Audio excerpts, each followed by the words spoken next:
కానీ మీకు అన్ని ఇయర్స్ నాన్ స్టాప్గా ఒక షో చేయడం అంటే, ఇంకోటి రోజుకి 2-3 ఎపిసోడ్లు చేసిన రోజులు ఉన్నారు. 2-3 కాదు 5 రోజుకి. నువ్వు ఎన్ని చేస్తావు రోజుకి?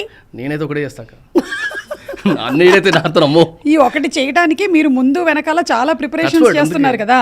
నా ప్రిపరేషన్ అంతా అక్కడే. ఇంకా బిగినింగ్ డేస్లో we use to do 5 episodes a day. Each episode rolling time 2 hours. ఈ 10 hours రోలింగ్ అవుతుంది అట్లా అవుతుంది. అవును, 10 hours రోలింగ్ అవుతుంది. So that was the kind that we use to do.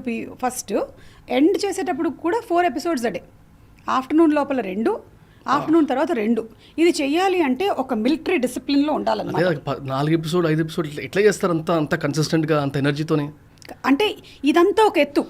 కన్సిస్టెంట్గా ఎనర్జీతో చేయడం అనేది ఒక ఎత్తు. ఇంకొక పక్కన అందరూ టైంకి వచ్చేలాగా చేయడం అనేది ఇంకొక ఎత్తు. అంటే 9 o'clock on dot episode start అవ్వాలి అంటే అందరు కెమెరామెన్లు రావాలి టైంకి. రైట్. అండ్ అక్కడ ఉండేటువంటి ప్రొడక్షన్ టీం రావాలి, డైరెక్షన్ టీం రావాలి, మేకప్ వాళ్ళు రావాలి. బ్యాక్ ఎండ్ వర్క్ ఎంత చేయాలి? వాళ్ళందరూ 6ంటికి వచ్చేయాలి. వాళ్ళంతా ఈ వచ్చినటువంటి లేడీస్ అందరినీ రెడీ చేయాలి. వాళ్ళందరూ టైంకి రావాలి. అది కోఆర్డినేట్ చేసుకోవాలి.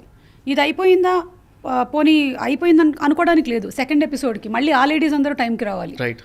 So every day for me was like along with all this, నేను ఇక్కడ యాక్టివ్గా ఉండడము, నేను షో చేయడము, ఇవన్నీ పక్కన పెడితే వీళ్ళందరూ టైంకి రావడం, అదంతా మేనేజ్ చేయడం కూడా I use to keep on monitoring అనమాట. ప్రొడక్షన్ మేనేజర్ వచ్చేస్తున్నారా, 12కి రెడీ, అందరూ 12కి రెడీ మేడం అంటే వాళ్ళు పాపం అంతే అలైన్డ్గా ఉండడం, వాళ్ళ ఆ వర్క్ వాళ్ళంతా కరెక్ట్గా చేయడం అనేది రియలీ హెల్ప్.